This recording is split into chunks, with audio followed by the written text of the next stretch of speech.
इस धार से आते हैं संदीप शर्मा। मोहब्बत शीर्षक से बातें हो रही हैं जी। जब मेरी बात आती है तो मुझे तो ऐसा लगता है कि ये पता नहीं कोई अंतरिक्ष का शब्द है, क्योंकि कभी हुई नहीं। अगर अपनी तरफ से अपन मोहब्बत करें तो भी अपना चेचिस देखना पड़ता है। अपना चेचिस हो रहा है भालू जैसा, तो अपने ऊपर कोई नेहाजी मरने वाली है क्या? मोहब्बत है, कुछ भी हो सकता है। ओहो, मोहब्बत में बातें बड़ी गजब की होती है भाई साहब। हाँ। माखनलाल जी चतुर्वेदी ने लिखा, जीवन का उद्देश्य नहीं है शांत भवन में टिक रहना, किंतु पहुंचना उस सीमा तक जिसके आगे रहा नहीं है। अपन उसी दिन से सीमा के घर के बाहर बैठे हैं। और कई बार सीमा उल्लंघन करने की कोशिश की। जब भी अपन ने सीमा तोड़ी तो उसके पहलवान भाई ने अपने हाथ पैर तोड़ दिए। इधर उधर कहीं बात नहीं करते, अपन ढंग से अपनी पत्नी से बात करते हैं। जी। मेरी पत्नी चिल्लाई कि मैं सती नहीं होऊंगी। हाँ। मैंने कहा करेगा भी कौन, और तू भी पीछे ही पीछे ऊपर आएगी, ऐसा पता हो तो मरेगा भी कौन। अब आपको बताऊं बिल्कुल गजब की, मतलब ऐसी घटना हुई कि मेरे गाल पे मच्छर काट रहा था। पत्नी ने झपट मारा, उसको मार दिया मच्छर को। मैंने कहा मारी? बोला नहीं, मैंने मच्छर को मारा। मैंने कहा तूने मच्छर को भी क्यों मारा? बोले मैं सहन नहीं कर सकती कि मेरे होते हुए आपका खून और कोई पिए। भाई बहुत अच्छे। मेरी पत्नी मेरे से बात करी और कविता का आनंद लेना। क्या हमारी बनी बनाई किस्मत फूटने को आ जाए? मेरे प्यारे प्राणनाथ, आप क्या करें कि आप और मैं अगर एक जगह से दूसरी जगह अकेले स्कूटर से जा रहे हैं और रास्ते में लुटेरे लूटने को आ जाएं। ये आपकी पत्नी आपसे पूछ रही है। हाँ। जी जी। मैंने कहा वर्षों से गुलामी के अंधेरे में सोया हूं, जाग जाऊं, तुझको लुटेरों के बीच में अकेला छोड़ के मैं तो भाग जाऊं। भाई संदीप भाई, इतना अच्छा मौका हो तो कौन चूके, इतनी गोल्डन अपॉर्चुनिटी पे कौन रुके। और तू तो कभी भी मेरे संग चल देना।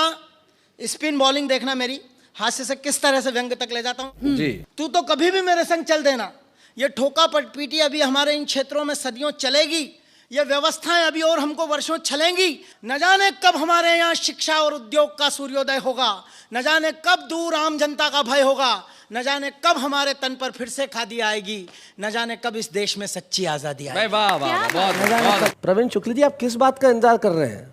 आपके घुटनों में कोई रोग है क्या सर? तो खड़े होइए जरा, यहाँ आइए, तालियां बजाइए। देखिए आजकल नौकरी में बड़ी बड़ी दिक्कतें हो जाती हैं। मैं तो दिल्ली में पढ़ाता हूँ एक जगह पर। अभी पिछले दिनों हमारे यहाँ एक नए चपरासी की नियुक्ति हो गई। आप पढ़ाते हैं तो दिक्कत आपको थोड़ी है, उनको दिक्कत है जो पढ़ रहे हैं। मेरी क्या दिक्कत है वो मैं आपको बता रहा हूँ जी। उसका नाम था चपरासी का प्राणनाथ। प्राणनाथ। अब देखिए लेडी टीचर्स को बड़ी प्रॉब्लम हो गई। उसे क्या कहकर बुलाएं, ना प्राण कह सकते ना नाथ कह सकते। एक टीचर ने मुझसे आकर कहा, बोले इसे कहाँ से पकड़ लाए सर, इसे क्या कहकर बुलाएं? मैंने कहा मैडम इनका सरनेम पूछ लो। तो एक ने शर्माते हुए पूछा, प्राणनाथ जी आपका सरनेम क्या है? तो बोला जी स्वामी। बोले रे घर का नाम ही बता दे। बोला जी बलमा। बोले मोहल्ले वाले क्या बोलते हैं? बोला जी साजन। धारावाहिक था अगले का पूरा का। मैंने तो देखा जब मैं जाता हूँ कई बार कॉलेज, आजकल एक टीचिंग क्लास में होती है, एक टीचिंग उसके बाद में होती है जी। उस पर एक छंद सुनिएगा। सुनाइए। कि विद्यापति के पदों में खूब है श्रृंगार रस, गुरुजी पढ़ा रहे थे बीए वाली क्लास में। राधा तन पर छाई पड़ी जब शाम की, तो सांस में भी सांस घुली प्रेम रस रास में। पद को पढ़ा के रास्ते से गुजरे गुरुजी, एक छोरा छोरी बैठे देखे पास पास में। छोरा बोला क्लास में ये समझी ना पद भाव, इसीलिए समझा रहा हूँ इसे घास में, इसीलिए समझा रहा हूँ इसे घास में, इसीलिए समझा रहा हूँ इसे घास। गुरुजी ने पूछा बच्चे से, बेटे तुम क्या पढ़ना चाहते हो? आज के छात्र का जवाब सुनिएगा, वो क्या पढ़ना चाहता है। कि वीर रस में हमारा मन ज्यादा रम रहा, आशा है गुरुजी आप मन से पढ़ाएंगे।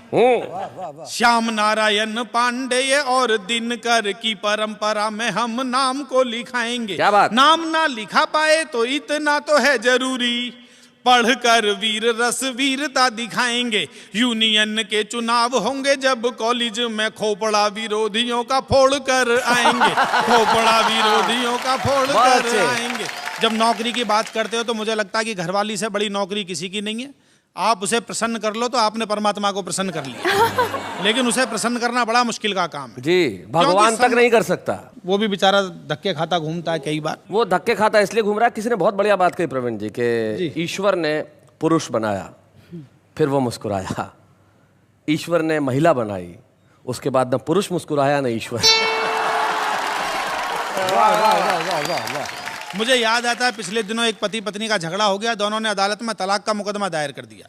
जज बोला भी तुम्हारी दोनों की सहमति है तो तुम्हारा तलाक तो हो ही जाएगा, जो धन और संपत्ति है वो भी बराबर बराबर बढ़ जाएगी, जो जमीन जायदाद है वो भी बराबर बराबर बढ़ जाएगी, लेकिन ये जो तुम्हारे 3 बच्चे हैं इनका बंटवारा नहीं हो सकता। इतना सुनते ही पत्नी ने पति का हाथ पकड़ा, बोली चलो जी घर वापिस चलो, मुकदमा अगले साल ही दायर करेंगे। अगले साल फिर दिक्कत पैदा हो गई, जुड़वा पैदा हो गए, मामला फिर 1 साल के लिए पोस्टपोन करना पड़ गया। लेकिन दोनों ने फैसला किया, जब हिसाब बराबर हो गया तब एक कविता सुनिएगा, आपको आनंद आएगा। इस देश में पत्नी पति को बहुत अधिक प्यार करती है, इसलिए यदि लड़ाई हो जाए तो सिर पर नहीं चरणों पर ही वार करती है। अच्छा, अभी पिछले दिनों मेरी भी कहने लगी, कवि सम्मेलन में आते हो जाते हो लेकिन मुझे कहीं भी नहीं घुमाते हो, इसलिए हमारे बीच बढ़ती जा रही है दूरी, इसे मिटाने के लिए ले चलो ना मसूरी। मुझे लगा कि बात में दम है और आजकल कवि सम्मेलन भी कम है, इसीलिए छोड़कर सब काम बना लिया मसूरी घूमने का प्रोग्राम। मैंने कहा मसूरी तो ठीक है, लेकिन मसूरी से पहले रुकेंगे हरिद्वार। बस यहीं से ही शुरू हुई तकरार, कमी आ गई उसके ब्रेन में। मैंने कहा चलेंगे अपनी कार से, तो बोली ना मैं तो चलूंगी ट्रेन में। अंतिम स्थिति में मसूरी एक्सप्रेस में टिकट हो पाया एक ही कंफर्म, तो मैंने ट्रेन में निभाना चाहा पति धर्म। मैंने कहा सवारी 2 हैं बर्थ 1 है, इसलिए आप लेट जाइए, मैं पूरी रात साइड में इसी बर्थ पर बैठकर जाऊंगा और इस प्रकार अपना पति धर्म निभाऊंगा। इतना सुनते ही भड़की, बिजली सी कड़की, बोली यदि धर्म ही निभाना है तो मैं निभाऊंगी, लेट कर तुम जाओगे मैं पूरी रात तुम्हारी छाती पर बैठ कर ही जाऊंगा। मेरी समझ में नहीं आया कि ये गुस्सा है या प्यार। सुबह सुबह आ गया हरिद्वार, स्टेशन पर गाड़ी रुकते ही मैंने आवाज लगाई, ए कुली। इतना सुनते ही बोली, मुझसे बिना पूछे हुए तुम्हारी जुबान कैसे खुली? तुम्हें हर समय चीखने चिल्लाने की आदत है, जब तुम हो तो कुली की क्या जरूरत है? जब तुम हो तो कुली बुलाने की क्या जरूरत है? एक बैग 3 अटैची जैसे तैसे होटल तक खींची। होटल का नाम था क्लार्क हुक, कमरा था उसमें पहले से बुक। मैनेजर बोला आपकी इच्छाओं पर विशेष ध्यान दिया है, आप होटल से पूरा हरिद्वार देखना चाहते थे, इसलिए कमरा 10वीं मंजिल पर दिया है, चलिए सामान को करवाता हूं शिफ्ट। मैंने पत्नी से कहा चलो इधर है लिफ्ट। इतना सुनते ही फिर भड़की, बोली स्थल धार्मिक है, मैं सुविधाओं का लाभ कम से कम उठाऊंगी, सामान को तुम अपने कंधे पर उठाओ, मैं तुम्हारे पीछे पीछे सीढ़ियों से ही जाऊंगा। 160 सीढ़ियां चढ़ते चढ़ते निकल गया दम। अब उसका इलाज करने के बारे में सोचने लगे हम। अगले दिन सुबह सुबह पहुंच गए गंगा किनारे और नहाने के लिए जैसे ही कपड़े उतारे, मैंने उससे कहा बहाव बहुत तेज है, किनारे पर ही नहाना, धारा के बीच में बिल्कुल मत जाना। इतना सुनते ही उसने डुबकी लगाई और फिर ऊपर ही नहीं है। किनारे पर खड़े हुए लोग बोले बधाई, बहुत अच्छे, बधाई बधाई बधाई। मैंने कहा भैया किस बात की बधाई? 2 दिन से सब कुछ उल्टा कर रही है, इसलिए गंगा में आगे की ओर नहीं होगी, गोता लगाकर देखो पीछे की ओर ही वही होगी। गोताखोरों के दिमाग की नसें उस समय हिली जब हरिद्वार में डूबकर ऋषिकेश में तैरती हुई सभी ने उड़ाई हमारी खिल्ली, जैसे तैसे लौट कर आए दिल्ली। लेकिन ये मत समझना हमारे संबंध अच्छे नहीं हैं, क्योंकि संबंधों के धागे इस देश में पश्चिम की तरह कच्चे नहीं हैं। ये वो देश है जहां पति पत्नी रोजाना लड़ते हैं, झगड़ते हैं, रूठते हैं, मनाते हैं, लेकिन 7 फेरे लेने के बाद 7 जन्म तक साथ निभाने की कसम उठाते हैं। क्या बात है। हम अनाथ एलवी से सुनते हैं कि आखिर मोहब्बत में होता क्या, जरा सुन। जब तक यहाँ तक उठकर आई शैलेश जी, तो मुझे ये दीपक जी ने बहुत कुछ कहा जी। मेरी आदत में शामिल है, मैं किसी का कर्ज नहीं रखती, चुका दिया करती हूँ। अच्छा, 4 पंक्तियाँ इनको समर्पित करना चाहती हूँ जी। बल्कि समर्पित ही क्या, इनको श्रद्धांजलि अर्पित। गुफ्तगू में हया के ताले हैं, हमारे बच्चों को बता दो, गुफ्तगू मतलब बातचीत और हया मतलब शर्म। गुफ्तगू में हया के ताले हैं और लब पर अदा का पहरा है। लड़कियों को समझ न पाओगे, ये समंदर बहुत ही गहरा है। क्या बात है। बहुत शुक्रिया, बहुत मन से सुना। और 4 पंक्तियां पढ़ना चाहती हूँ जी। मेरी तस्वीर अपने पर्स में रखता है वो लड़का। सुनिएगा। मेरी तस्वीर अपने पर्स में रखता है वो लड़का, सफर में साथ रहता है वो अक्सर आहें भरता है। कभी मजनू के और लैला के वो किस्से सुनाता है, मगर खुलकर नहीं कहता कि मुझसे प्यार करता है। भाई क्या बात है। बहुत धन्यवाद। और मेरा एक मुक्तक बड़ा फेमस हुआ, वो मैं सुनाना चाहती हूँ इस मंच से। कोई ये बोला के जलवे लुटाने आई थी। अच्छा। कहा किसी ने के बिजली गिराने आई थी। जरा सी बात के अफसाने बन गए कितने, मैं अपनी छत पे दुपट्टा सुखाने आई थी। अरे भाई क्या बात है। वाह वाह भाई बहुत अच्छे। 4 पंक्तियां सुनेगा। फरेब झूठ दगाबाजी जिसकी फितरत थी। फरेब झूठ दगाबाजी जिसकी फितरत थी, मैं उसकी बात पे क्यों एतबार कर बैठी। मैं जिसके हाथ से खत उसको भेजा करती थी, मेरी बहन उसी लड़के से प्यार कर बैठी। भाई क्या बात है। और अब ये गीत मेरी तरफ से दीपक जी को समर्पित है। और ऐसा नहीं है कि सुभाष काबरा जी ने अपनी उम्र में इश्क नहीं किया होगा, वो भी कर रहे होंगे, कोई ठीक नहीं है अभी भी कर रहे हो, तो उनको भी समर्पित है। सुनिएगा। तेरे हाथ में दे दूं हाथ, अरे रे बाबा ना बाबा। क्या बात है। तेरे हाथ में दे दूं हाथ, अरे रे बाबा ना बाबा। तेरे प्यार की क्या औकात, अरे रे बाबा ना बाबा। और ये बंद सुनिएगा। मेरी दुनिया भोली भाली, मेरे सपने सीधे साधे, तेरी उल्टी ही पुल्टी कसमें, तेरे आड़े तिरछे वादे। मुझे गांव से लेकर उड़ जा, मुझे मन का देश दिखा दे। मैं कहती हूँ जब भी तुझसे, मुझे लंदन सैर करा दे। तू कहता है चल गुजरात, अरे बाबा ना बाबा। और इसका बंद खास तौर पे समर्पित करती हूँ शैलेश जी आपको, कि अगर शायरी हो तो मन मिले। सुनिएगा जी। मेरा जौबन भीग न जाए, ये सोच के मैं घबराऊं। आवाज किसी ने दी है, जाऊं तो मैं कैसे जाऊं। क्या बात है। बादल की नजर है मुझ पर, बूंदों के लगे हैं फेरे। मिट्टी का बदन है मेरा, कागज के है कपड़े मेरे। बड़ी जोर की है बरसात, अरे बाबा ना बाबा। बड़ी जोर की है बरसात, अरे रे बाबा ना बाबा। और आखिरी बंद, अब आप जिसका जी चाहे उसको समर्पित करें, बल्कि मैं नेहा जी से कहूंगी कि उनके पास वाले को समर्पित कर दें, ज्यादा अच्छा होगा। सुनिएगा जी। मैं हाथ छुड़ाना चाहूं, तू हाथ दबाना चाहे। मैं बंद करूं दरवाजे, तू अंदर आना चाहे। तू अंदर आना चाहे। मैं आगे आगे भागूं, तू पीछे पीछे आए। मैं आंख चुराऊं तुझसे, तू देख के आंख दबाए।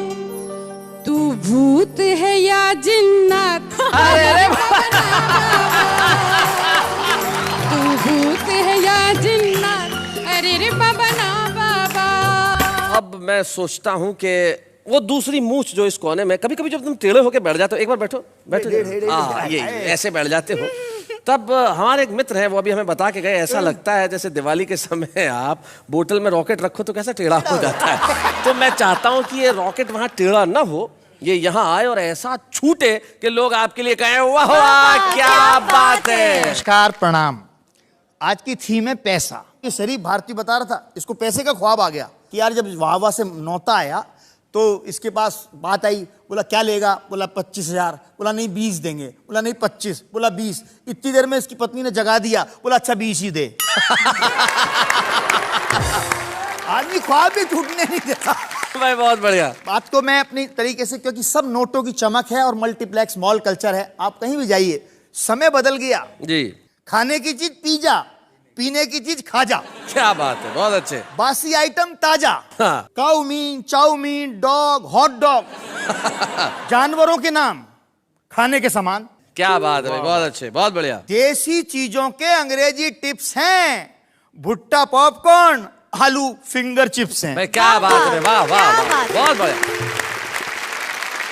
गंगा जल से बड़ी मिनरल वाटर की हस्ती है, पानी महंगा प्यास सस्ती है। बहुत अच्छे भाई, वाह वाह वाह वाह, बहुत बढ़िया, बहुत अच्छे। नून तेल लकड़ी की बात कौन करेगा ऐसे में, जब एक खूबसूरत लड़की एलसीडी स्क्रीन पर रोज आकर कहती है हमसे बात करो सिर्फ 50 पैसे में।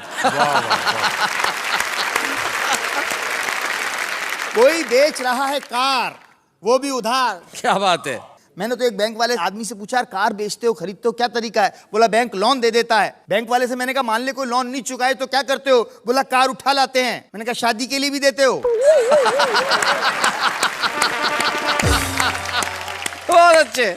और बैंक वाले ने जो जवाब दिया, बोला बड़े शाणे हो, जो समझ रहे हो बात वो नहीं है, कोई कार का लोन नहीं चुकाता है तो हम कार उठा लाते हैं, हड्डी पसली तोड़ आते हैं, और शादी का नहीं चुकाता तो हम उसकी पत्नी नहीं लाते, अपनी उसके घर छोड़ आते हैं।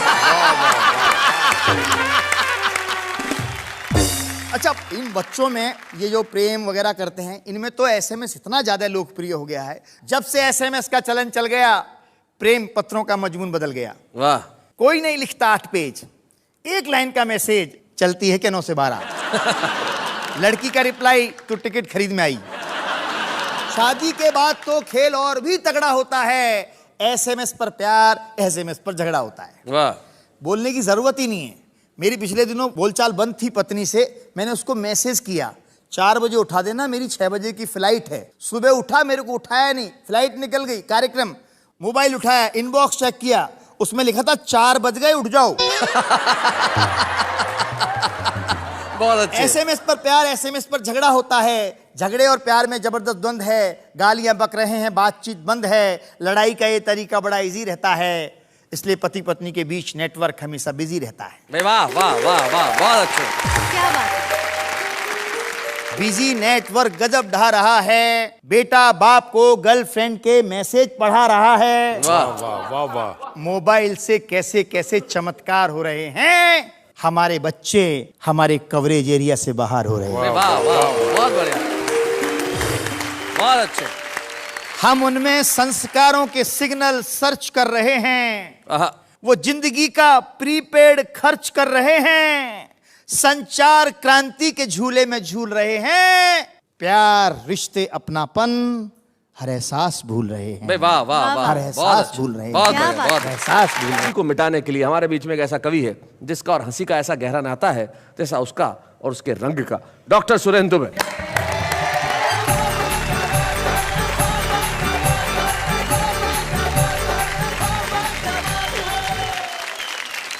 टेक्नोलॉजी की जब बात चलती है, लादेन मरा तो मैं बहुत टेंशन में आ गया। जी। ये लादेन मरा कैसे? हाँ, मैंने आपको टेलीफोन लगाया, आपको याद होगा? याद है, मुझे याद है। शैलेश भाई ने बताया कि ओबामा के पास सैटेलाइट है, वो अमेरिका में बैठे बैठे देख सकता है किस देश के, किस शहर के, किस गांव के, किस घर के, किस कमरे में कौन आदमी क्या कर रहा है। तब से ना मैं नहा सक रहा हूं। बहुत अच्छे। यहाँ स्नान करे गरीब सुदामा और वहां हुस्न का दीदार करे ओबामा। जब ओबामा हिंदुस्तान आए तो वो हिंदुस्तान आए क्यों? वो आए थे उत्तराधिकारी की तलाश में। हाँ। उन्होंने बिल्कुल नहीं की देरी, मुझको रायपुर फोन किया और कहा मिस्टर ब्लैकबेरी अब अमेरिका की जिम्मेदारी तेरी। वाह वाह, क्या बात है दुबे जी। ये टेक्नोलॉजी से हम बहुत परेशान हैं, क्या बताएं। पहली बार जब हवाई जहाज में बैठे, बहुत देर तक प्लेन सड़क में चलता है, हाँ। जिसको ये रनवे बोलते हैं। हमको तो लगा कि ठग दिया। हाँ। हमने एयर होस्टेस को बुलाया और कहा भौजी बाबूजी, प्रदेश का मामला, इज्जत से बात बाबूजी भाई बहुत अच्छे। हमने तो एयर होस्टेस को बुलाया और कहा भौजी पैसा हवाई जहाज का लिए हैं, सड़के सड़क ले जा रहे हैं। बोले नहीं, ये रनवे है, थोड़ी देर बाद उड़ेगा। थोड़ी देर बाद हवाई जहाज उड़ा। हमको लगा कि वो उड़ गया। हम एक दूसरा एयर होस्टेस बुलाया, कहा काकी काकी, उसका उम्र ज्यादा था ना, मतलब इतने इनके ऊपर बराबर में, की थी। हाँ इन्हीं के दुबे आसपास। जी सच बताइए। अभी इनके सामने सच है, बाद में झूठ है।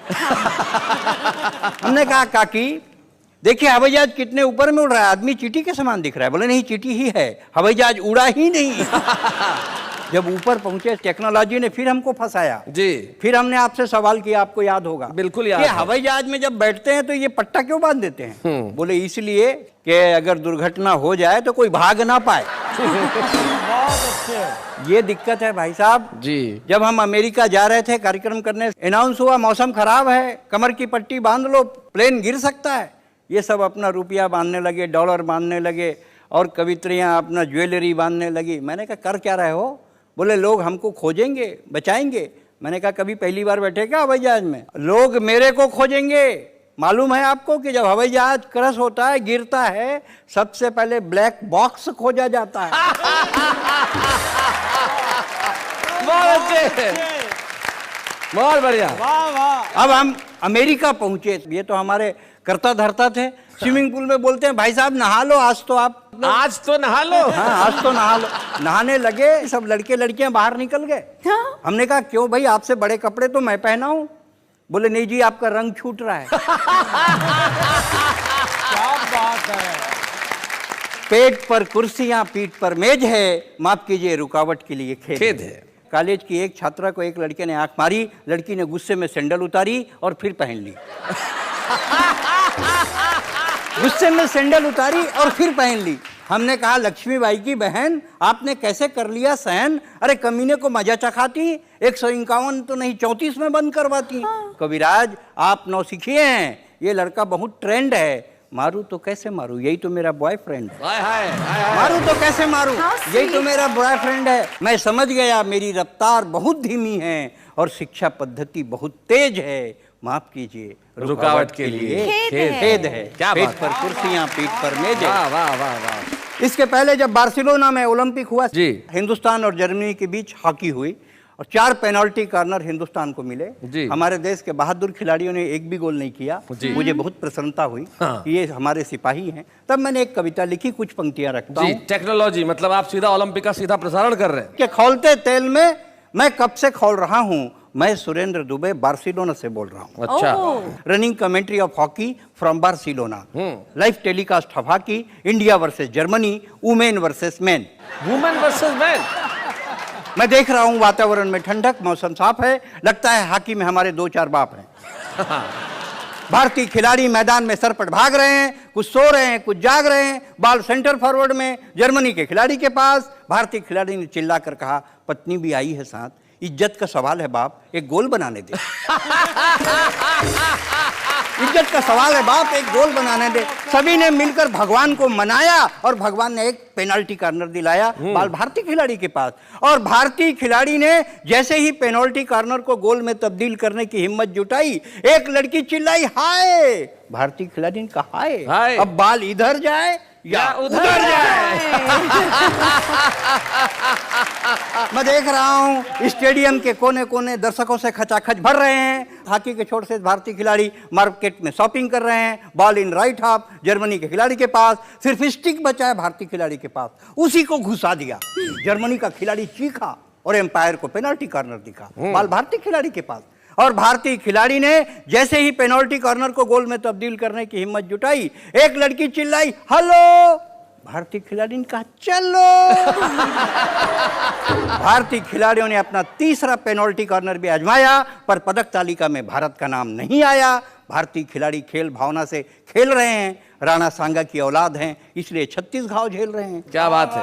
उन्हें विश्वास है ये गर्दिश भरे दिन कभी तो बीतेंगे, और जब ओलंपिक में 3 देश हिस्सा लेंगे, एक पदक वो भी जीतेंगे। क्या हमारे गुरु सक्सेना जी पे किसी का बस चलता नहीं है, बड़ी मुश्किल से मिलते हैं वो, लेकिन जब मिल जाते हैं तो बड़ा कमाल करते हैं। इन्होंने जीवन भर ये 2 नाम रखे, गुरु सक्सेना उर्फ सांड नरसिंहपुरी।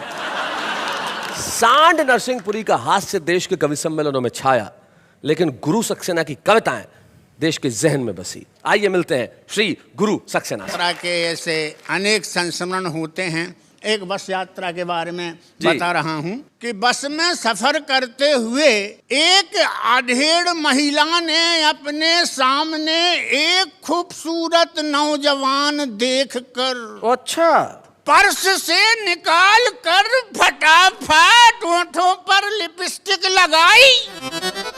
हम समझ गए कि बसंत ऋतु आई।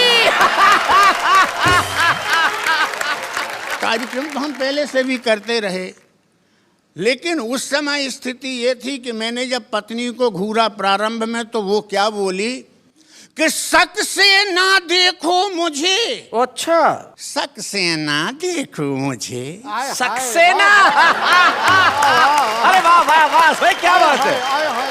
शक से ना देखो मुझे, वैसे मैं निभाया है तो ऐसे मैं निभाऊंगी। लेकिन जब इतनी लंबी यात्रा 45 साल की गुजरी, अब क्या हुआ? अब क्या हुआ?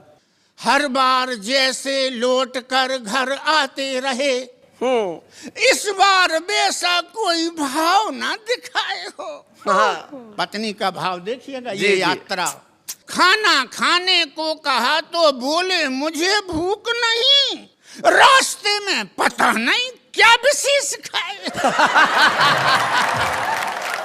एक मनोविज्ञान देखिएगा कि हर बार जैसे घर लौट कर, हर बार जब लौटते थे जैसे बतियाते रहे, ना तो मुझे देखा और ना ही बतियाए हो। लगता है प्राणनाथ इस बार यात्रा में जीवन का सफर सुहाना करे आए हो। बहुत अच्छे, बहुत बढ़िया।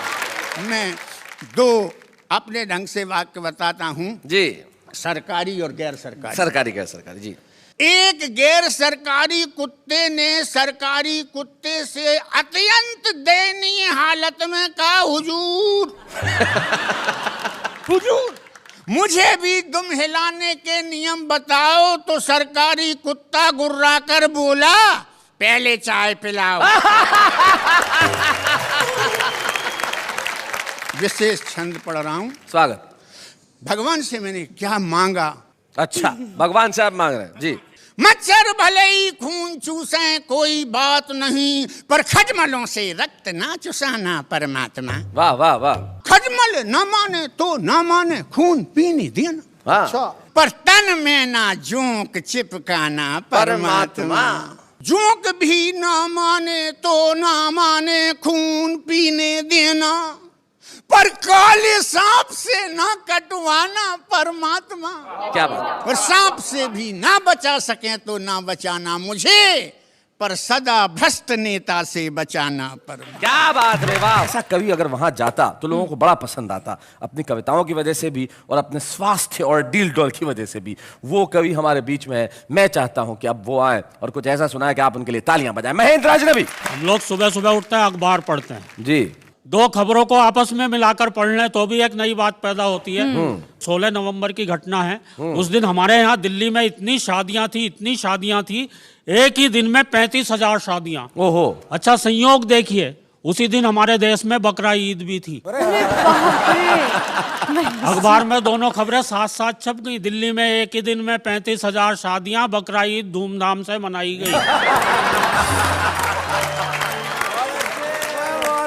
एक नया प्रयोग इसमें मैंने भी किया है। एक दिन मैं अखबार पढ़ता हुआ सड़क के किनारे खड़ा हुआ था। मैंने एक अखबार की खबर पढ़ ली, दूसरी सड़क के किनारे लिखी हुई वो बात। अखबार पढ़ रहा था, अखबार में खबर छपी हुई थी, हम देश को 21वीं सदी में ले जा रहे हैं। अचानक मेरी निगाह ट्रक के पीछे गई, बहुत बढ़िया बात मिली। हम देश को 21वीं सदी में ले जा रहे हैं, गति सीमा 40। बहुत अच्छे। Very nice. हम सन 2000 ईस्वी में 1 अरब हो गए। ठहरिए, आगे खतरनाक मोड़ है। बहुत अच्छे। बढ़िया है। बहुत अच्छे, वाह। और प्रधानमंत्री चीन यात्रा पर रवाना, जेब कतरों से सावधान। बहुत अच्छे।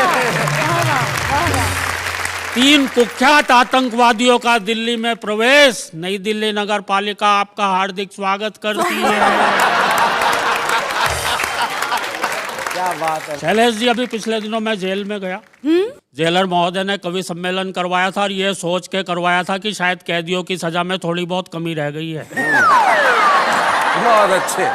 नीचे सारे कैदी बैठे हुए थे, लाइन लगाए हुए। एक कवि आए, वीर रस के थे, बड़ी जोर से चीखते हुए बोले, आदमी यूं हालातों में जकड़ा ना जाता, ओहो। आदमी यूं हालातों में जकड़ा ना जाता।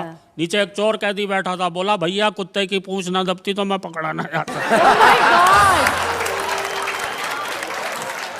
अच्छा, कहीं कहीं तो बाकायदा भाई साहब कवियों को हूट किया जाता है। जो कभी हूट हो जाता है वो मंच पे जाकर चुपचाप एक कोने में बैठ जाता है। हाँ। जैसे आज महेश बैठा हुआ है। एक कवि सम्मेलन में मैं हूट हो गया, हरे भरे पेड़ से ठूंठ हो गया। अच्छा। भाई, वाह वाह वाह। मैं बड़ा दुखी था, पर यह सोच सोच के सुखी भी था कि मंच पर ये इतने बड़े बड़े कवि, आदरणीय माणिक वर्मा जी, आदरणीय कुंवर बेचैन जी, भाई अरुण जैमिनी जी, भाई सूर्य कुमार पांडे जी, भाई महेश दुबे जी, इतने ही तो बैठे हैं यहाँ पे।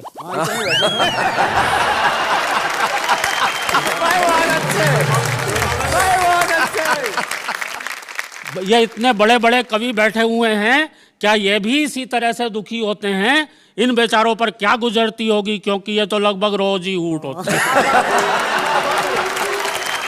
मेरे साथ तो खैर पहला ही चांस है। मैं मंच के एक कोने में बैठा हुआ और कवियों को घूर रहा था। जो कवि अगर जरा सा भी जम जाता, वही मुझे अपना सबसे बड़ा दुश्मन नजर आता। अच्छा। आधा घंटे बाद जब एक और कवि हूट हो गया, तब जाके मेरी आत्मा को घनघोर शांति पड़ी। अच्छा, आके भी मेरे ही पास बैठा। मैंने तुरंत उस कवि की पीठ थपथपाई। पीठ थपथपाने पे वो थोड़ा नॉर्मल हुआ। मुझसे बोला, यार कविताएं तो हमारी बहुत अच्छी थी, बस सुनने वालों की अकल ही फिसल गई होगी। हम लोग ऊंचाई पर खड़े थे ना, इसलिए कविता उनके ऊपर से निकल गई। मैंने कहा, यार इन लोगों को पता ही नहीं है कविता कैसी होती है। वह बोला, जैसी तुम और हम लिखते हैं वैसी होती है।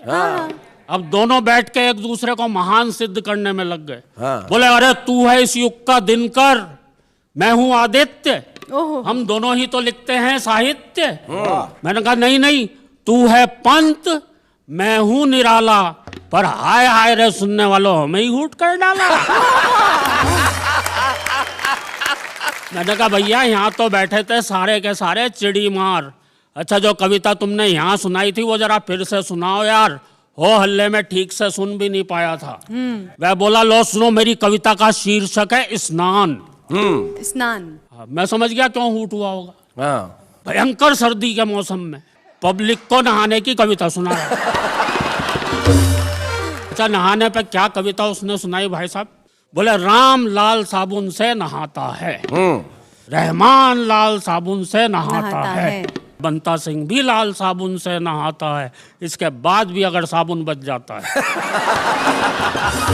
इसके बाद भी अगर साबुन बच जाता है तो उससे रिची रिचर्डसन नहाता है। Richie Richardson. अब देखो, एक तो मेरी कविता में राष्ट्रीय एकता आई, सही बात। दूसरे सब नहा लिया, इसलिए शरीर की भी सफाई। मैंने कहा, शरीर की भी सफाई, पर एक बात मेरी समझ में नहीं आई, तुम अपनी इस कविता में सबको लाल साबुन से ही नहलाने के पीछे क्यों पड़े हो?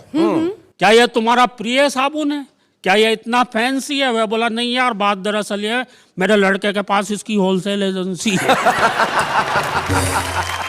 तभी मेरे अंतरतम से आवाज आई कि जरा सुनो मेरे भाई, नहलाओ उन्हें जो एक दूसरे पर कीचड़ लगाते हैं, नहलाओ उन्हें जो भाई से भाई को लड़ाते हैं, और उन्हें तो खौलते पानी से नहलाओ जो लोगों को खून से नहलाते। वाह वाह वाह वाह वाह, क्या बात। सिर्फ बाहर का स्नान लुटेरा बनकर आदमी की आत्मा को लूट जाता है, और किसी साबुन वाबुन की जरूरत नहीं पड़ती दोस्त, सिर्फ आंखों के पानी से ही मन का मैल छूट जाता है। हाय हाय हाय हाय। सिर्फ आंखों के पानी बहुत से। अच्छे। मोती हमारे बीच में है जो अनमोल है, जिनका नाम पदम अलबेला है, जो कहते हैं कि बुढ़ापे का जो इश्क बड़ा डेंजरस होता है। और क्या क्या होता है ये अलबेला जी से सुन ले तो कुछ बात हो। पदम अलबेला जी आइए जरा। नेहा और शैलेश जी खूब निभाते साथ, वाह वाह क्या बात है, वाह वाह क्या बात। बहुत अच्छा लग रहा है शैलेश जी। जी। और आप मुझे इतने अच्छे लगते हैं कि एक दोहा और पढ़ना चाहता हूँ। जी जी पढ़ें। अभी तो मेरी उम्र के, अभी तो मेरी उम्र के बहुत वर्ष हैं शेष, उनमें से कुछ आपको लग जाएं शैलेश। क्या बात है। एक बात आपके बीच में कहना चाह रहा हूँ कि हमारे पूरे वर्ल्ड में कोई न कोई वर्ष विशेष वर्ष के रूप में मनाया जाता है। अच्छा। जैसे अंतर्राष्ट्रीय महिला वर्ष, अंतर्राष्ट्रीय बाल वर्ष। तो कुछ चमचे बड़ा विरोध करने लगे कि अगर ऐसा हो तो अंतर्राष्ट्रीय चमचा वर्ष भी मनाया जाना चाहिए। तो जब अंतर्राष्ट्रीय चमचा वर्ष मनाए जाने लगा तो प्रवीण जी मेरा ये गीत बहुत हिट होगा। अच्छा क्या बात है। नाम हमारा है चमचा, नाम हमारा है चमचागिरी करना यारो काम हमारा है। अब जरा सुनिएगा। कोई है घर का चमचा, कोई दफ्तर का चमचा, कोई मंत्री का है तो कोई अफसर का चमचा, कोई चमचा साली का, कोई है घर वाली का। प्रवीण जी तुमसे नहीं कह रहा मैं। सब चमचे हैं, सब चमचे हैं, किंतु नाम बदनाम हमारा है। और ये क्या कर सकते हैं शैलेश जी? जी। कहो तो भीड़ जमा दें, कहो हुल्लड़ मचवा दें, इलेक्शन में लीडर की जमानत जब्त करा दे, फिर दे ऐसा हत्ता चले इनसे ही सत्ता, आपको जाना दिल्ली भेज दे ये कोलकाता। कभी न होगा, कभी न होगा चक्र सुदर्शन, जाम हमारा है। बहुत बढ़िया, बहुत अच्छा। नाम हमारा है चमचा, नाम क्वालिटीज ऑफ चमचा। क्वालिटीज ऑफ चमचा। कोई है फिल्मी चमचा, कोई है इल्मी चमचा। क्या बात। शीघ्र कवि बन जाता है कवि का जुल्मी चमचा। कहीं चमचा है शहरी, कहीं चमचा दिल लहरी, कहीं पर पाया जाता बड़ा ही चमचा जहरी। घोर विरोधी, घोर विरोधी तत्वों से संग्राम हमारा है। बहुत बढ़िया। चमचा नाम हमारा है, चमचा नाम। अंतिम है जी। कोई है मेहनत वाला कि जिसने काम निकाला, उसी से कहते हैं सब अजी चमचा है साला। चमचा कहाँ नहीं है, जगह जो जहाँ नहीं है, आप कह सकते हैं क्या कि चमचा यहाँ नहीं है। क्या बात है। यहाँ उपस्थित, यहाँ उपस्थित चमचों को प्रणाम हमारा है। तो हमारी एक बड़ी प्रिय कविता है, वो सुना दीजिए। तुम तो ठहरे नेताजी, जरा उसके दो बंद सुना दीजिए। तुम तो ठहरे, तुम तो ठहरे नेताजी, देश क्या बचाओगे। तुम तो ठहरे नेताजी, देश क्या बचाओगे। अरे तुम तो ठहर नेताजी, देश क्या बचाओगे? रात वाली, रात वाली फ्लाइट से और दिल्ली भाग जाओगे। रात वाली फ्लाइट से दिल्ली भाग जाओगे। शर्म के समंदर में डूबने से डरते हो। क्या बात है? शर्म के समंदर में डूबने से डरते हो। चुल्लू भर, हाय हाय, तो चुल्लू भर पानी में भी डूब नहीं पाओगे। चुल्लू भर पानी में डूब नहीं पाओगे। तुम तो ठहर नेताजी, देश क्या बचाओ। और एक वास्तविकता शैलेश जी, अब तो घोटालों का स्कोर काफी है। अब तो घोटालों का स्कोर काफी है। और क्या घोटालों की सेंचुरी बनाओगे। और क्या घोटालों की सेंचुरी बनाओगे। तुम तो ठहरे नेताजी, देश क्या बचाओगे। और साहब, इनकी भाषण की शैली देखिए कि बहनों और भाइयों, मैं ठीक कह रहा हूँ, मेरी सच मानिए, पिछली सरकार ने आपका बहुत खून चूसा है, इस बार एक मौका हमको भी दीजिए। कि अपने भाषणों में भी क्या कमाल करते हो। अपने भाषणों में भी क्या कमाल करते हो। रैलियों की थैलियों से और कितना कमाओगे। और साहब, शैलेश जी, क्या कहना चाह रहा हूँ जी कि अब तो सीबीआई के हाथ बड़े लंबे हैं। अब तो सीबीआई के हाथ बड़े लंबे हैं। जेल चले जाओगे तो बहुत याद आओगे। जेल चले जाओगे तो बहुत याद आओगे। और अंतिम सुन लीजिएगा, बहुत अच्छे कि अब के वोट मांगने जो मेरे गांव आओगे। अब के वोट मांगने जो मेरे गांव आओगे, इस बार सोच लेना हम चुप नहीं रहेंगे। इस बार सोच लेना हम चुप नहीं रहेंगे। जो कुछ को हमको कहना वो जोर से कहेंगे। कुर्सी कार कोठी सब है तुम्हारे लिए। भारत की भोली जनता जिए तो कैसे जिए। सारे जहां से अच्छा हिंदुस्तान तुम्हारा। हमारा सा तो लगता ही नहीं है। सारे जहां से अच्छा हिंदुस्तान तुम्हारा। तुम संतरी हो इसके, ये संतरा तुम्हारा। सर, वाह वाह, क्या बात है। सारे जहां से अच्छा हिंदुस्तान तुम्हारा। तुम संतरी हो इसके, ये संतरा तुम्हारा। छोड़ो जी अब तो छोड़ो, इतना नहीं निचोड़ो। बहुत क्या बात है। छोड़ो जी अब तो छोड़ो, इतना नहीं निचोड़ो। हो राष्ट्रभाषा हिंदी तुम कहते डोलते हो। बच्चों के साथ घर में अंग्रेजी बोलते हो। बच्चों के साथ घर में अंग्रेजी बोलते हो। मौसम है घोटालों का, परिवेश घोटालों का, सब आप जानते हैं। ये देश घोटालों का, ये द्वेष जातियों का